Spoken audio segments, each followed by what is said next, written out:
Maskani, everyone. This is Professor Rahh, Professor Emeritus, California State University of Long Beach, longtime activist, former city councilman for the city of Compton, former Compton College Board of Trustees, former Compton Unified School District Board of Trustees, co-founder of the Black World Institute, a video and audio research center, me and Sandra Ball, and the co-host for Conscious Corner, the show that you're on tonight. We want to welcome you here, and we hope that you seek truth, do justice, and walk in the way in the righteousness as we discuss critical issues that affect us as an African-American community. There's so much going on, but a lot of it is diversion with regards to the politics and what's going on. So we're going to have a discussion about a number of things. Brother Ernest brought up the fact that black codes still exist, and he's correct. They never went away. They just was dormant for a little while, but now they come back openly. And with the Supreme Court ruling that you could stop Latino or when you say people of color or brown skin colors, that includes Afro-Latinos and Latino-Afro, so that, have African in them. So, we got to deal with that. But anyway, we'll deal with that in a minute. The issues that we're going to discuss tonight, and I hope we have a fruitful discussion, is, we as a people must continue to be the vanguard of morality in this country. That's one of the methods in which we achieved our liberation from this European, is trying to hold their feet to their Constitution and appeal to those that's willing to accept their role as the power structure to live up to the words in their Constitution, their Declaration of Independence, and their judicial system that they created. Although it's been challenging. And so we're going to continue to discuss this. But I just wanted to, first of all, go around and just see what people's position is on what's going on in Gaza with regards to the recent bombing today and the proposed takeover of Gaza by Israelis, by the Israeli government, and the demolishing of all buildings, hospitals, and caretaking services, life-giving and life-saving services in Gaza. And I want to start with Ernest. What's your position on that, and why you think what do you think should be done about it? Well, to me, it's totally wrong, because to me, I'm kind of bewildered why Israel, now the way you were done in the past, and now you turn about and you doing the same thing to these people. You trying to annihilate a race of people. That's what they're doing. Mm-hmm. And then and then when I look at the other side, and it's totally wrong, in my opinion. I wouldn't back Israel for nothing, not what they're doing now. Mm. But, it's kind of two sides to the story, because Netanyahu is a criminal. He's just like Trump. He's a gangster. He got in there, and they got charges against him. So he'd be in jail now if he wasn't the prime minister of Israel. And what he's doing, I think now, is to try to keep this war and this conflict going, to save himself from prison. So you got two things going on there. He got an ulterior motive to keep himself out of prison by keeping this war going. Mm-hmm. But then what frustrates me is you got people, it's just like Trump now, the crap he's doing. These people know it's wrong, and they're backing him. Mm-hmm. In the same way with Israel, like my daughter keep telling me, Dad, you don't know, because it's worse than what the newspapers say. Well, I said, well, I know that, because our newspaper, they just tell us the half truths. We don't get the full truth on what they're really doing. But it's obvious what they're doing. And then here, this clown we got in office, he trying to do the same thing to the American public. And then there's a lot of people standing in line backing him up. So I don't know. They drank the Kool-Aid some kind of way. I don't get it. Okay, good. Brother Ahi, what's your position on Gaza? I think Brother Ernest hit the nail right on the top of the head, but I don't believe it's the Zionists. I believe it's the United States of America who helped create that state for whatever their reasons are. And without the United States, who's the only one in the United Nations who will not condemn the Zionists or just vote against um, any type of charge they have against the Zionists, they won't vote, but they continue to supply them with whatever weapons of destruction that they need, and they couldn't do it with America. So America is most culpable of this, and they're going to appropriate that land and take it over, and do what they normally do. This is nothing new. You can look at their history; it repeats itself over and over and over again. So, okay, thank you. All right, Mshinda, what's your position? You there, Mshinda? Yeah, I am here. Good evening. Good evening, my brother. Yeah. Well, I mean, it's like Brother Ahi said, this is historical, I mean, whether you have a position, right or wrong or indifferent, this has been carried out, before Benjamin Netanyahu, if you look at his daddy, uh, Benzion Netanyahu, his grandfather, uh, Nathan Milikowski. They Polish folks, man. They Polish that came there. They're not natural people from that region. They're from Poland. And so they're revisionist Zionists, And so the one of the main tenets or messages from the revisionist Zionists is to take over that land. This is something that's been in play for a long time. This is what they do.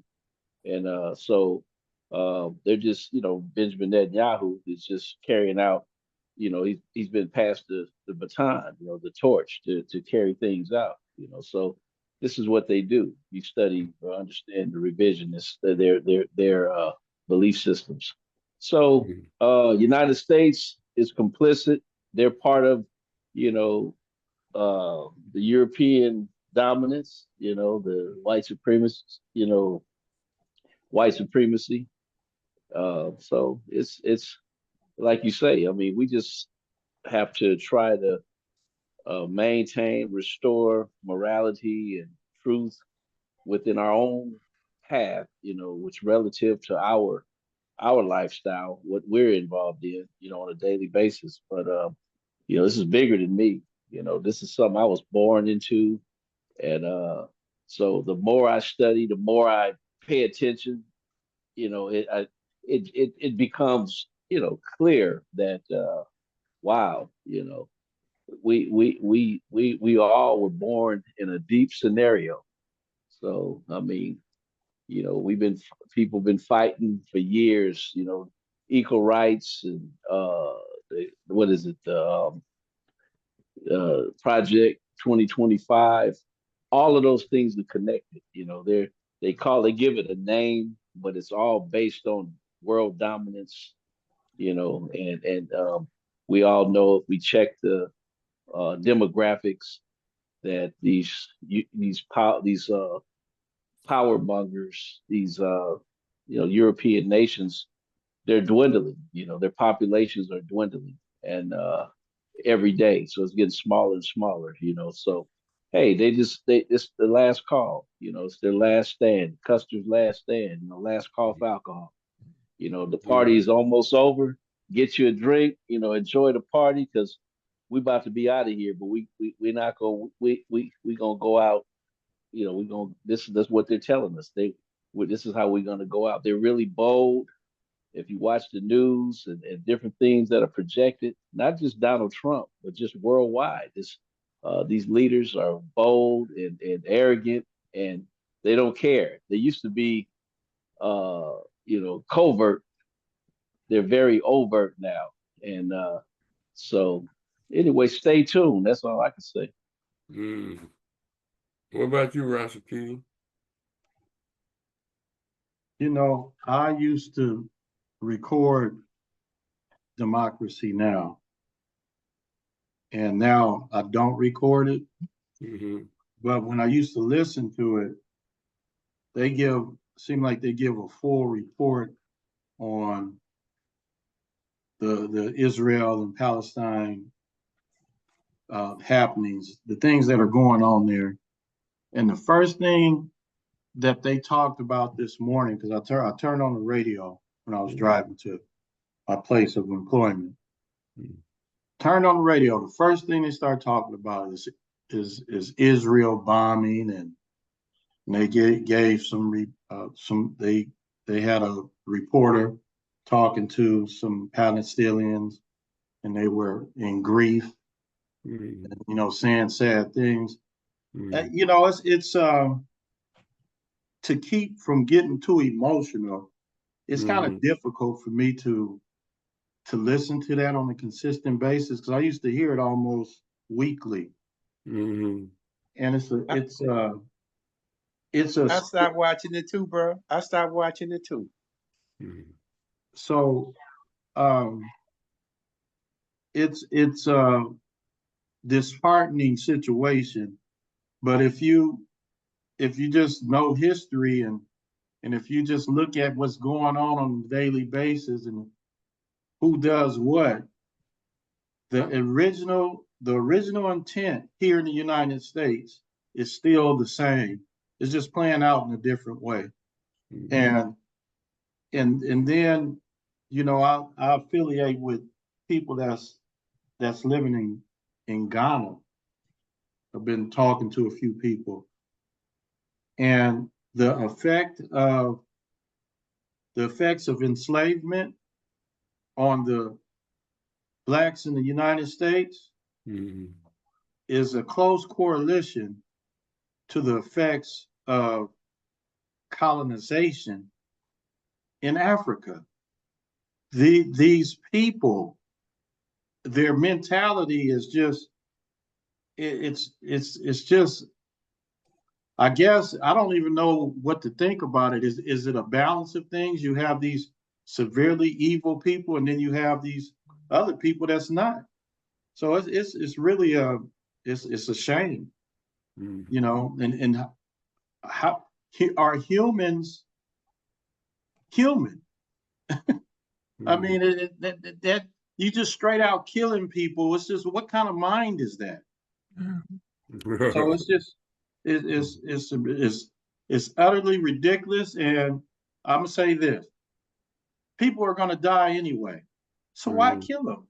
It don't make no sense. So that's all I can say. Everybody else, Ernest, Rahh, Mshinda, they said it. Well, you're dealing with a Moroider, as Chihuahua would say. So that's all I have to say, Professor Rahh. I got 2 points. I'm starting a weekly article called "The Philosophy and Opinions of Rahh," and I just sent you a piece, Rashaki. I just wrote today and posted.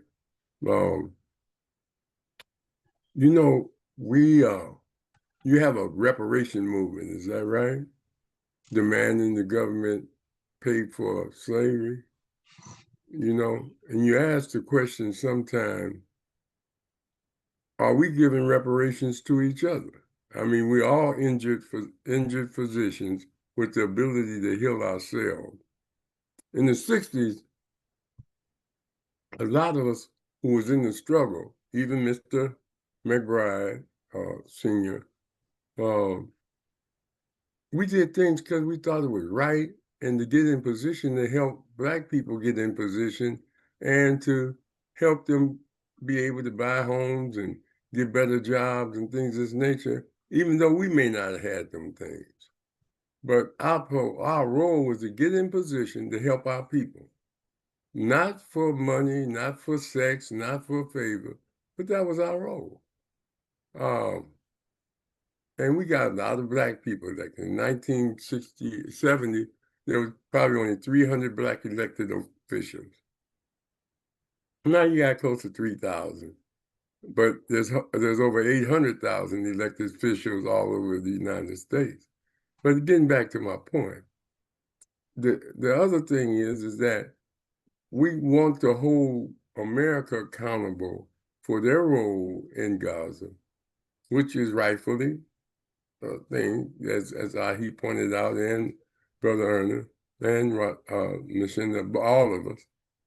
But are we holding our own black people who have megaphones, who have elected offices, who are celebrities, who are judges, who are in positions of influence and power? Why aren't they speaking out?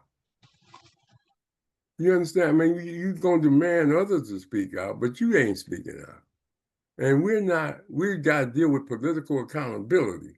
That's one thing Ernest McBride Sr. always pushed when he was active, not only getting black people in office, but holding them accountable to do the right thing and to speak truth to power.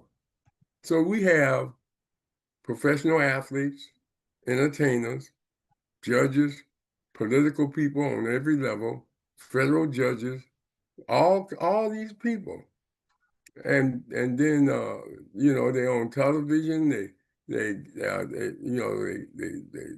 They're celebrities getting awards, Grammys, and all of this, and they don't mention Gaza. They don't mention Sudan. They don't mention Hades, where genocide is taking place.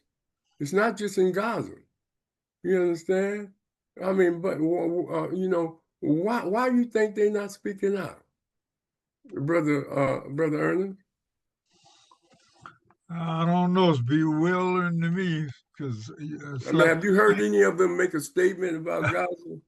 Even the very, news very, commentators, yeah. they're all I about. look at the award shows. Yeah, somebody might make a comment. I think this Jewish situation, I've heard them make some comments like during the NAACP awards, a couple of stars, but like you say, it's not very many. What about you, Rahh? Why you think they're not speaking out? Rahh, you there? Yes, because it's about the me and not the we. Mm-hmm. When you say me, what do you mean? And if it's all individual, we're in a state now where people sell each other out for a few coins of silver. It's A chitlin sandwich. even, I know. I mean, even these some of these athletes who have already made hundreds of millions of dollars were threatened because they had taken a stand. Look at Kyrie Irving. He was threatened because he just had an opinion about Judaism and almost lost his contract, millions of dollars, but he cut that stand short because he said, I'm gonna get the money. Okay, I said what I had to say, but now because that money is at stake, I'm not saying it anymore. Colin Kaepernick, they'll show you what they're gonna do to you. So people choose to, I'm keeping my money. Just like So, the other day, the sister was talking about, I'll become a whore for the money. Okay, Professor. okay, Mshinda, why do you think they're not speaking up? Well, because they employed by the oppressor. Teach. So I mean, they getting their that's where they get their paychecks. See, the football field ain't nothing but an extension of the slave ship. So they part of that. They part of that. They understand what's going on, but people. The old saying is, people sell their soul to the devil. People pick their poisons. People do all kind of things. And why human behavior is such, like Brother Rashaki was pointing out, human behavior is very complex and some at the very same time very, very simple to understand. People are conditioned. It's all about you know their upbringing and what they're exposed to and their habits, and you pretty much grow into the person, you develop into the, based on what, your relative understanding and what you encounter in life, your experiences in life. So a lot of the guys that make sports teams, a lot of the brothers in particular, they looking for a way out. So money, when they put money in front of them, hey, everybody want to get paid. Everybody wants to get paid. It reminds me of these students, getting these student loans. I say, you got to pay that back. They don't. And I, give them a little financial literacy about. Do you understand that you about to? I said, now, if you need that money, you get that money. Don't get me wrong. I can't, legislate what you do. I said, but if you're looking at it just because you see, and they get it, because they want the bag, they want the money. So the athletes have the opportunity to get the big bag, and so hey, a lot of them ain't gonna rock the boat. Look at Mhm. Micah Parsons dealing with Jerry Jones. Are you serious? If you understand the NFL, oh man, the NFL is that what is it, a 504? Mhm. Their business model, it's not even a 503c, it's a 50, not a 501, it's a 504.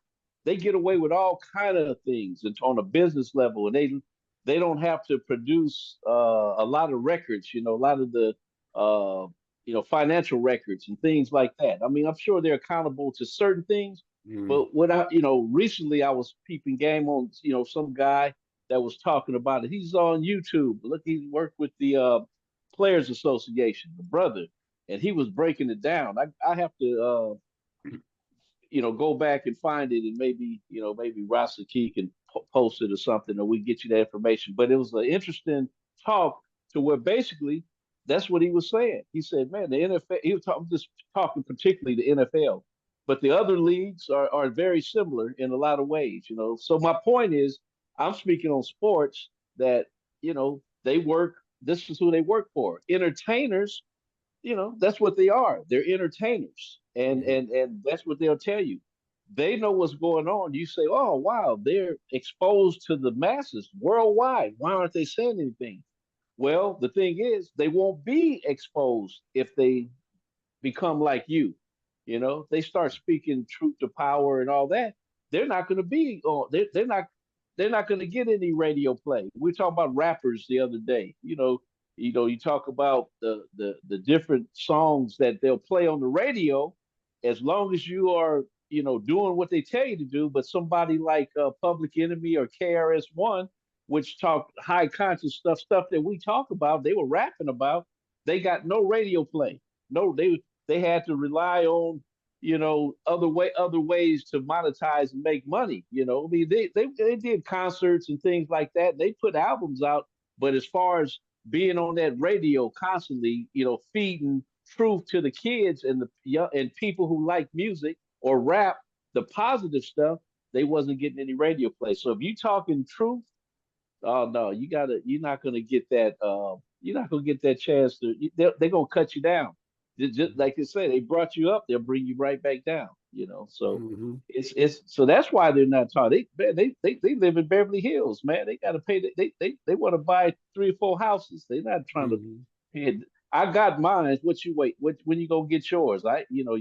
You on welfare. You guys are part of the problem. You guys are my tax money is going toward SNAP benefits. They need to cut all that and give me a.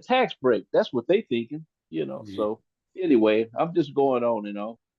Okay, Rashaki. Hey, Professor Ra, I'm not able to get what you sent to me.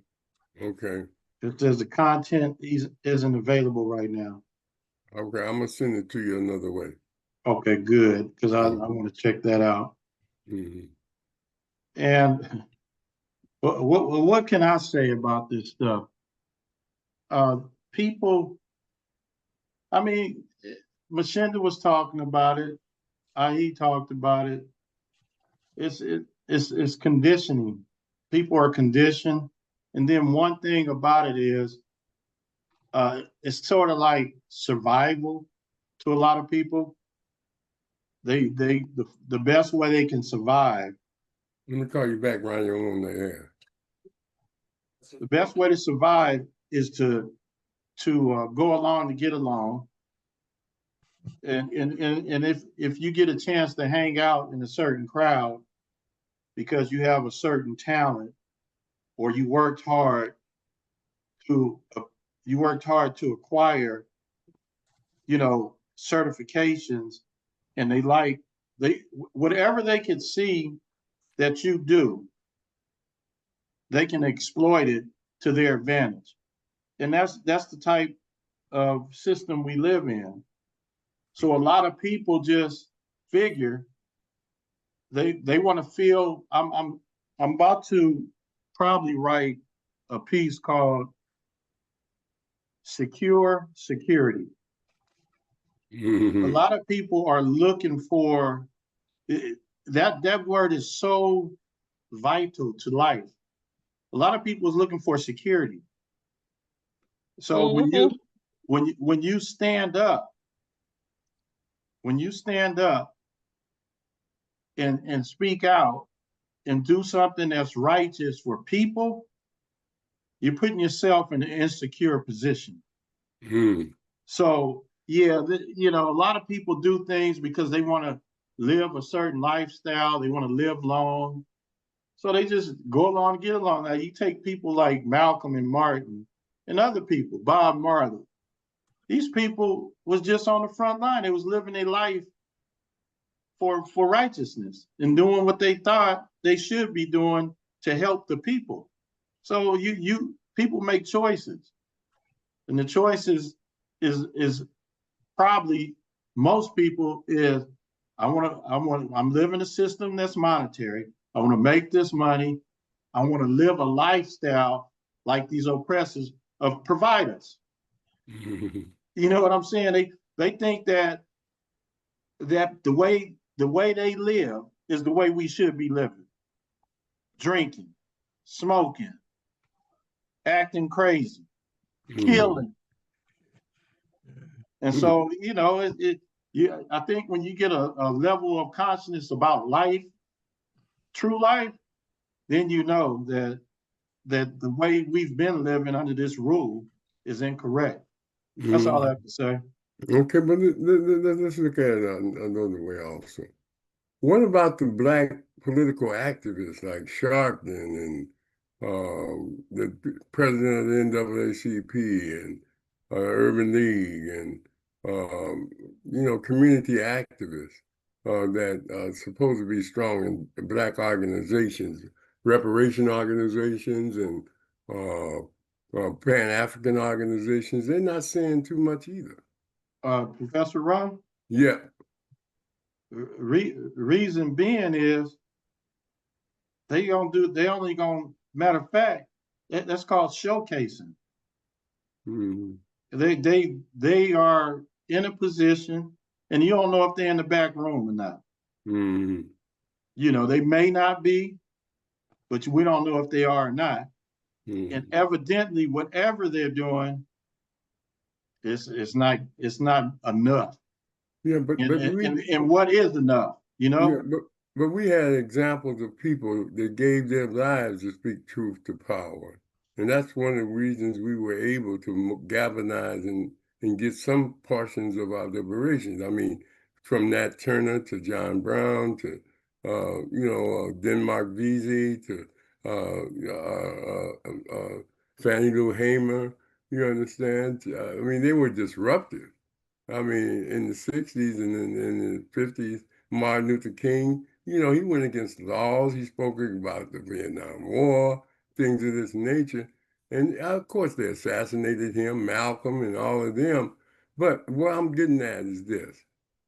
All of y'all are correct. They tied to the purse strings of a lot of people. And there's Mshinda and he says about the individual, maintaining their brand and staying out of politics. I mean, here come Beyonce riding on a white horse, dressed up in a white cowboy suit, and not saying nothing about anything controversial, just singing Western songs and things. And every now and then she has some songs with lyrics in it, but for the most part, they're not really doing things that they could be doing, and be an outrage about the slaughtering of people, not just in Gaza, but in Sudan and Yemen, but specifically Haiti, and the deportation of the Latinos that's going on right now. You don't hear a condemnation that you would expect from a moral, who's supposed to be the moral vanguard. That's what Martin Luther King said. We are the arc of justice is long, but it always been toward justice. But my point is this, they are. They have the reason a lot of them don't speak out is because we don't hold them accountable, and we don't punish them for not speaking out. They don't have a price to pay. I'm not talking about what the white men will do to them. We keep electing them again. Here, Eleanor Holmes, 90 years old, running for office again in Washington, D.C. as a thing of this nature. You have Maxine Waters, 85 some years old, just bought a major multi-million-dollar mansion in Windsor Hills. You have the guy in North Carolina. Why are these cats staying in office so long? Why ain't they training young people or even staff members to take their place? You understand? Because it's about money. You understand? They ain't in it to help us. And somebody got to criticize that. You understand? I mean, we give them a pass because of their notoriety. You understand? And they're up there making deals. All you see is deals. And they're part of the Democratic Party. And if the Democratic Party say you can't talk about this, they'll call you out like they did the so-called squad, because then when they came in, they were talking, spitting fire, talking about Palestinians and talking about this. Now you don't hear nothing from them. You understand? And my point is that it's a challenge when you have multi-millionaire Black people that's already set for the rest of their life. They can't speak truth. They can't, the greed and the selfishness and selling records and continuing to get more money and more money and more money versus liberation and justice for people worldwide. You can't expect for people to fight for you if you don't fight for other people. And my point is that here we are looking at people that have the power to speak out. I mean, the civil rights organizations, all their executive presidents and directors were on payroll. Back in the 70s, Jesse Jackson was getting $250,000 a year for being over Push, Operation Push. Urban League, and all of them cats was getting money from corporate America. They would go and talk to the people and say, listen, if you don't make a major contribution to our organization, we're going to demonstrate against you. And they accuse them of poverty pimping and all of that type of stuff. Because, see, we don't know the end crowd. Matter of fact, we can't even get their public disclosures of their financial status. You name me one major political person in Congress or the Senate that you can get their economic, who they contributed to, who contributed to them. You understand? They're shielded by the system because the system don't let none of it go out, even for white people. But most people don't even ask. You start out, you always having fundraisers in your neighborhood, chicken dinners, this and that. And then once you get in office, corporate America start being your biggest contributor. You understand? Now, getting back to this point, you got Black newspapers. When they started, Freedom Waves, North Star, you understand? They were abolitionists. They were fighting for freedom, not all their articles. Now they're just social things. You understand? Just social. You understand? Giving out awards and accepting awards, having conferences. You understand? But as far as front page every day, what's going on in the world and in our communities, and holding Black politicians and movie stars and those that little people, young people like us, are responsible for their progress. They used to couldn't even sleep in the same hotel with white folks. And we broke all that down, but we can't hold them accountable to continue to make a life for our future generation and hold this country responsible to liberate itself from this racist white supremacy ideology. You understand? So they're a part of it. I mean, look at the minority leader of the Democratic Party, a brother. Here they are talking about Epstein and sex trafficking. That's the lead story on every news outlet. And it's not by accident. It's not the focus on Gaza or Haiti or Lebanon or genocide or the countless wars that's going on. So they divert you. You understand? They divert you. Here's Israel saying, you can't print an article about what's going on in Gaza unless we approve it. And here we talking about freedom of the press. But we won't press Israel. They got satellites. They got all kinds of ways to get the news out. When they went in the war, remember in the Desert Storm, they showed you how the missiles hit and how they were taking out things with their satellites and following the missiles and everything. But all of a sudden, they can't see what Israel's doing. Yeah. You understand? And it's not the Jewish, even the Jewish people. Every time they talk about ending the war, they mention the hostages. The hostages. Hostages are first. We got to free the hostages. You understand? But you're getting back to Germany. Those were white folks killing white folks. The biggest ethnic group in America is Germans. White ethnic group. Just look it up statistically. They're the majority population of white people in this country. And I want you to understand this. I'm so glad Mshinda brought up the history of them Jewish leaders. But the point is that in order for us to get our liberation, we must break the mold. We can't just sit and be comfortable in our oppression. And as Rashaki always said, let the oppressor control what we teach, what we learn, and control what we say. What's the good in having a black page? I think Farrakhan put it like this. We got some brilliant minds, brilliant heads of organization, brilliant heads of political structures and economic structures. But what good is it to have a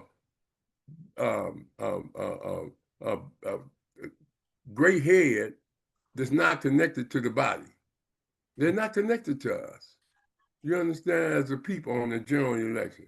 I went to Sacramento when I was in elected office, and the majority, they got a little pool down there right next to where they be voting, a little area that they call a stall or something. Nothing in there but lobbyists. And they send their card to a politician, and the politician come over, or his assistant, and make an appointment with the lobbyist. You understand? I mean, it's all about the money. They go in there, and we think they're going in there to serve us, but they're going in to get money, and they want to protect that money. And that's why they stay in office so long. You understand? I mean,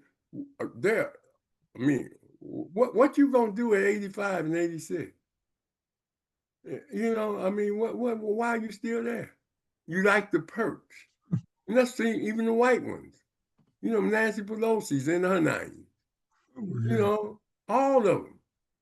And you understand? And the people keep voting them in. You understand? Because of their ignorance. Because the conscious politics begin in the home. All of our children should be politically knowledgeable and politically active with their voting and know who to vote for and what to vote for at an early age. They're not going to teach them this in school. This is something that we have to require our young people to participate in. You understand? And explain to them why. Because it affects you. It affects you when they cut student loans. It affects you when they have get rid of DUI and all of that, DEI, and all of that. It affects you when they cut jobs and cut government agencies because they're the ones that hire most of the black, not private industry. It's always been government industry. You understand? That we force to integrate. You understand? And so we're in a struggle. But getting back to the fact that you have black people that we're not holding our politicians and our professionals accountable. You understand? Not like Mshinda said, when Carmack sat on one knee, it was okay. You understand? We just ain't gonna play. We just gonna wipe him out. He ain't the first black athlete that they wiped out. You understand, for taking a stand. But so the other ones are intimidated and full of fear. And the reason they're full of fear is because there's not a mobilization and organizational protection apparatus for them to be able to speak their special truth to the world. And so we have to look at this. We can't hold nobody accountable if we can't hold ourselves accountable. And that's even us, as far as teaching and speaking out. And that's why we have this show, to speak our special truth. And to be able to post articles and things that we think the people need to know. You understand? And so I look at this and I say, okay.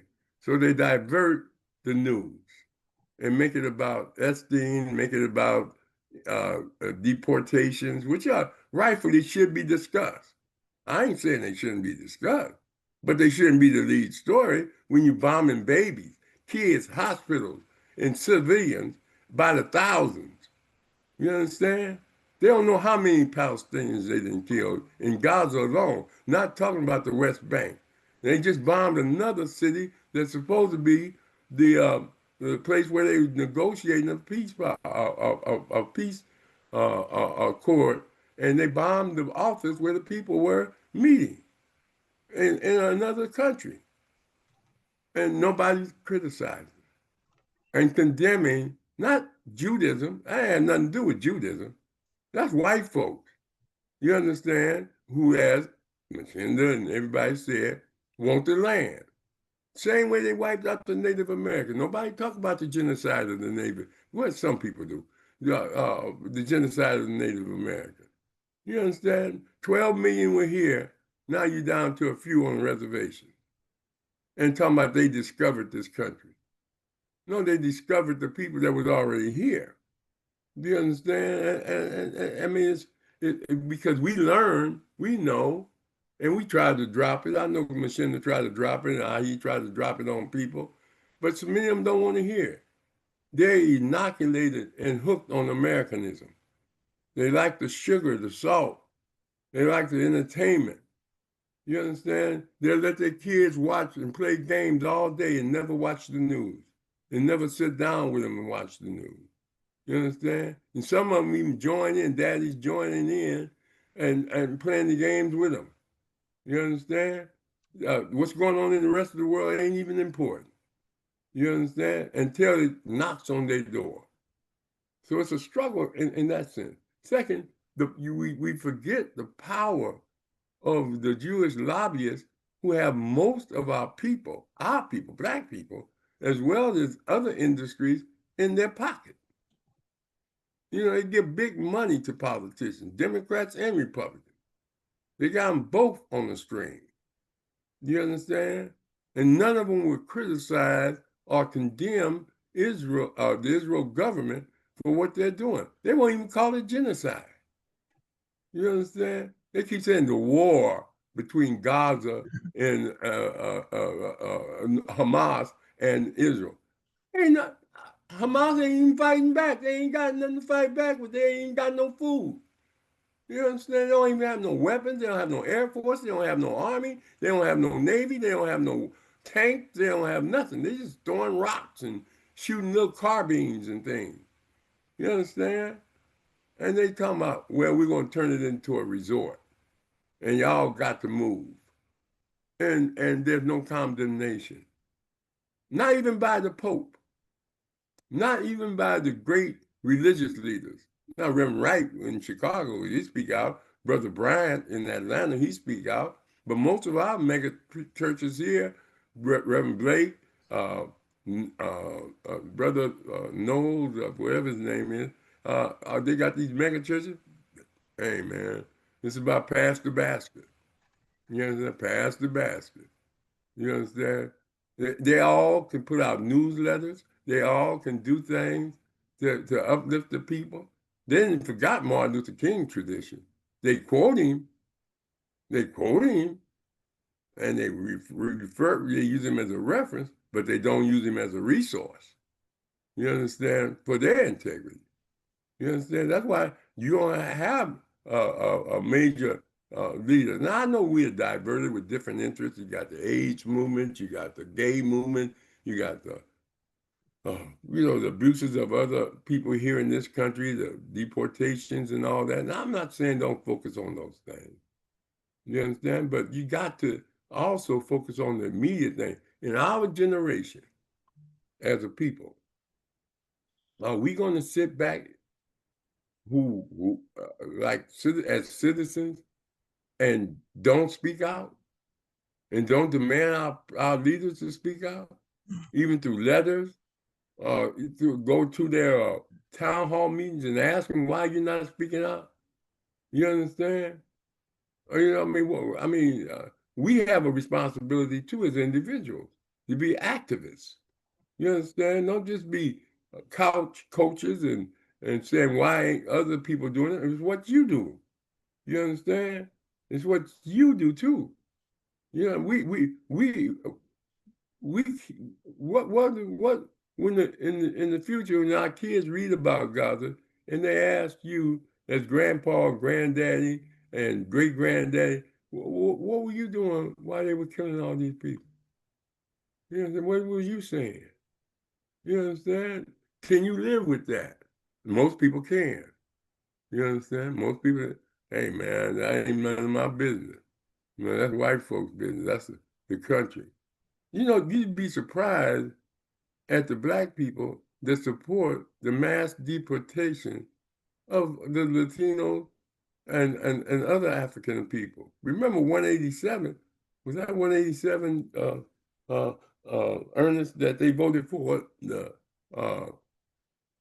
limit services to the Latinos in 1970? I think there was a bill that and the majority of the people voted for it. You understand? Now listen, why ain't they holding the companies that's hiring them accountable? What about the executives that are hiring the cheap labor? And you know what about Schwarzenegger, who gave an illegal person a baby? What about Nancy Pelosi, who had illegals working for her? What about Trump in his golf courses having illegals working for him for years? Nobody's questioning them. If the companies didn't hire them, they wouldn't come. You understand? But they import them. They help smuggle them in. You understand? To get that cheap labor. That's what's taking the place of jobs for black people and other minorities here. You understand? The cheap labor, it's slave labor. That's why many of them work many of them live by families in 2-bedroom houses and they hustle and hustle and hustle. They're out selling snow cones and cream corn on the stick and all kinds of stuff. Selling flowers on the corner and fruit on the corner and peanuts. You understand? Because they can't get jobs. So they create jobs. They're very aggressive. Somebody buying them a food truck, they operating the food truck. You think it's a Latino food truck, but it's a white people buying it. All those trailers for the homeless. White corporations are buying the trailers and renting them to them. Buying them old trailers you see up and down the street. You understand? They don't own them things. They leasing them and renting them from white corporations. Do the research. People say, why they let all these trailers up and down the street? You understand? Especially on Redondo going up toward Gardena from Compton, in Figueroa and all that. You see a whole trail of them. And even on Santa Fe, when you cross Del Amo, none but trailers up there by the track. You understand? I mean, it's a lot going on, brothers and sisters. I'm not knocking it, and I'm not putting nobody down. But I just want us to think about certain things, holding our people accountable. Excuse me, That's what Professor Rob. Brother Aubrey used to say all the time. Hold our political representation accountable. The stronger we are, the stronger they'll be. Go ahead, Ernest. Professor Rob. Yes. We have another person here on the from the it's an iPhone person here. All right. Ask him to speak up. Who is it? This is Mashariki. I was driving. Now I'm in the house. I'm so honored with you. All that you've been talking about, I said the same thing. How come Maxine Waters hasn't trained somebody to replace her old self so that they could take over? How come the president of the NAACP feels all messed up when somebody asks him some real questions? He wants to get up and leave out of a meeting because he don't want to talk about Cory Booker. I was surprised to see that he was taking the side of annihilating the Palestinians by giving more weapons to Israel. Yeah, he voted So for all of them, it's all of them, all about the money. People don't really care about people no more. They don't even want to take the time out to send an email, more or less a letter, in regards to anything. And if we don't do something, all of us, I keep telling people, this is a dress rehearsal. We next. You either stand up and make a sound, or just when they come for you, don't say nothing. Just go ahead and go with them. But see, Mashariki, they've been taking us off the set. They put us in prisons. No, that's true. Then that take away your voter strength, your that family takes away strength with everything. men in prison and women in prison. And then That's the music, and then some music, political imprisonment, and some music, prison gerrymandering. Right? By taking black voters, giving them felonies where they can't vote, and things of this nature. That's not an accident. You understand? And romanticizing it in the music to make it seem like that's the thing to do, to be hard, and you want to go to prison. The prison ain't no play game. I don't want to go there to find out what it's like. Anybody that I know that have been there. Okay. I've been there for 10 days, and I'll tell you, I still ain't gotten over it. But and that was, what, 2004.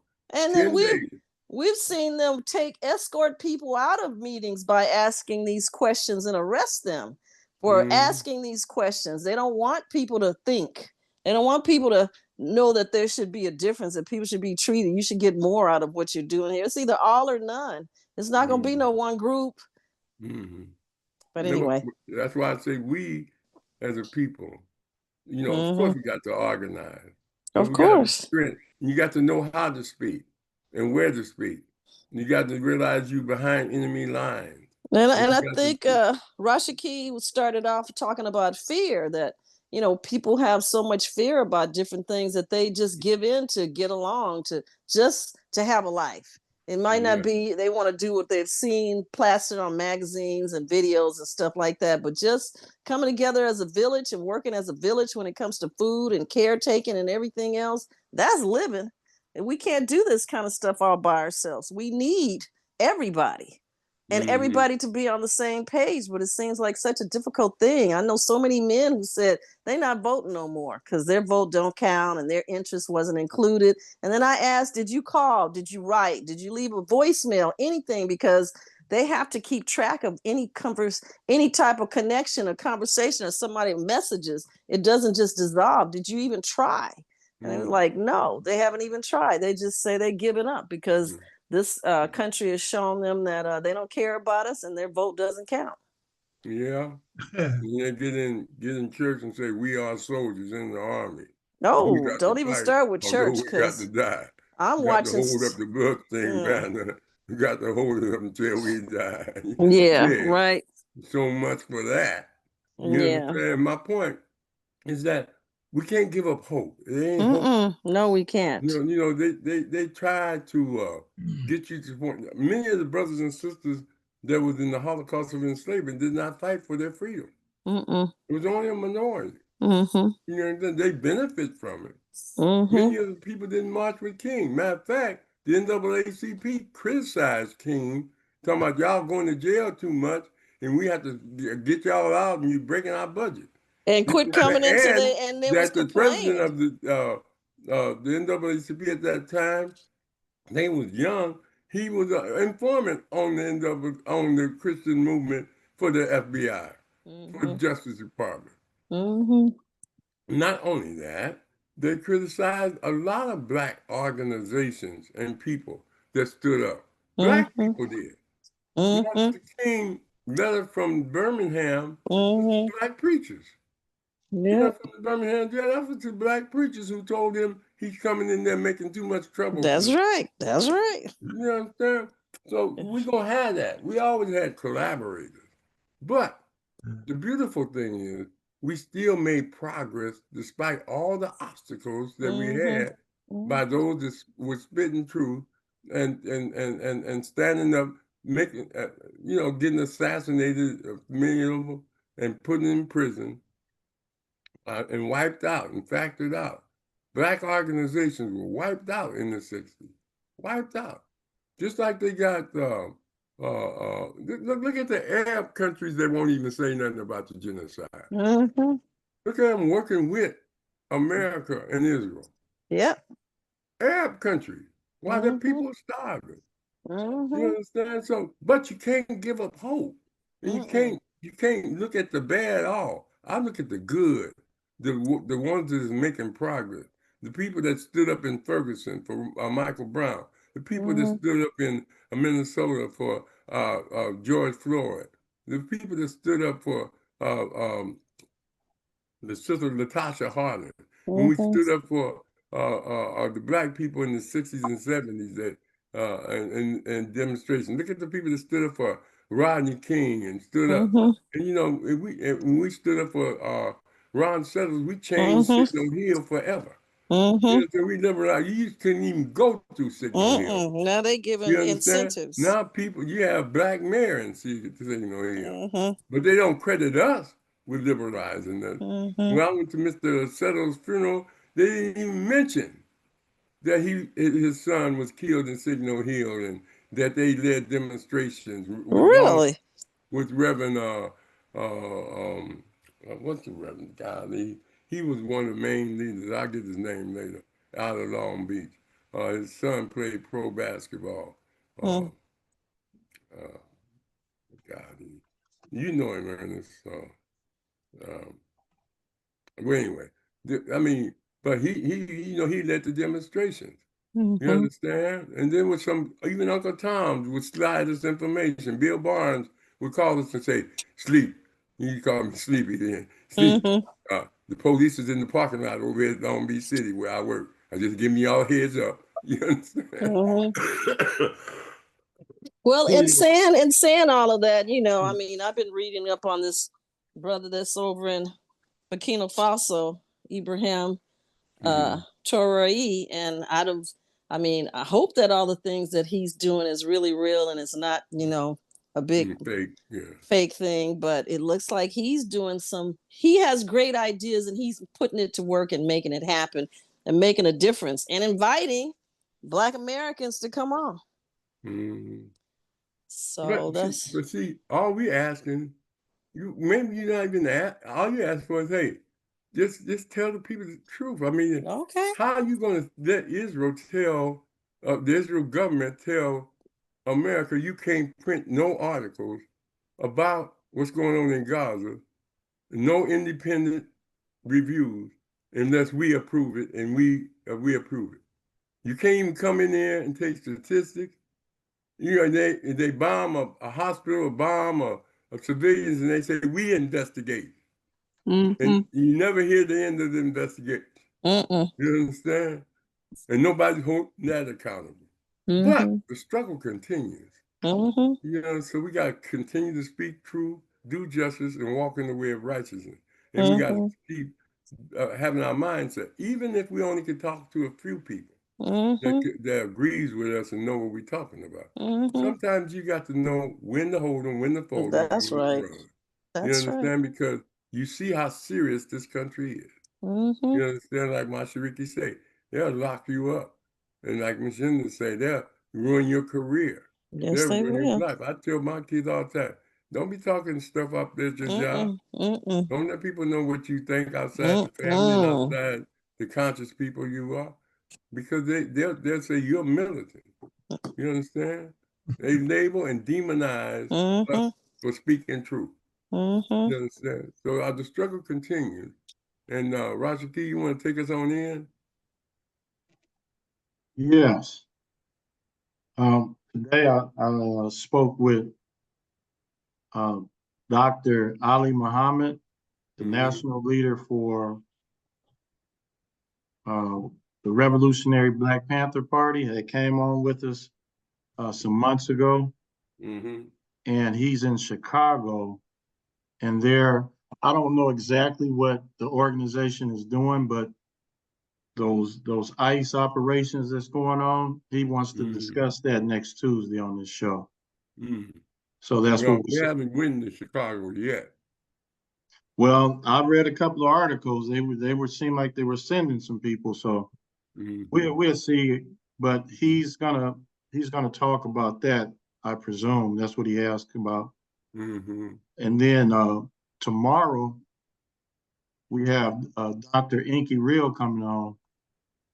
And let me show everybody. And we have another show on Saturday also with Dr. Iris. So I just want to share that. It's on the home page of the website. So here we go. So we have Dr. Inky Real, Melanin Genesis, and then we have Dr. Iris coming on from Panama. So what are you going to talk about?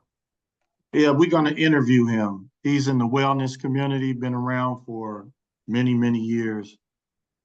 A world traveler, and he's well known, specifically with a lot of juice making in the wellness community. So that's on Saturday. That's a message to the Black diaspora. So that's what we have coming up the rest of this week, and next week, Dr. Ali. Next Tuesday we got the Black Panther brother. Yeah. Okay. And he's going to talk about look at this. The Supreme Court saying that it's okay to stop people based on how they look, where they work, and the color of their skin. Is that something? That is. And nobody criticizes the Supreme Court. Nobody call them a sack of racists or sack of bought off and don't give Trump immunity. Rubber stamp, Nobody and that's call what I him was saying. names, except for a few people on the court was criticized the decision, but they don't criticize the people that voted for it. Well, anybody that is criticizing, they're not making it on public TV. Right. So we got people. I'm pretty sure we have people like us and probably some of these other organizations saying something, but they're not gonna get no publicity. That's for sure. Yeah, I was on Carl Nelson the other morning,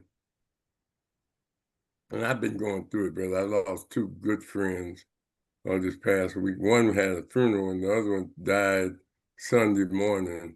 One of my best friends worked with him, and he's just a beautiful brother, but I feel real bad about that. My condolences, Professor. Yeah, Brother Ron Chapman, man, philanthropist, brother. He had money. He helped. He just did a lot of good things.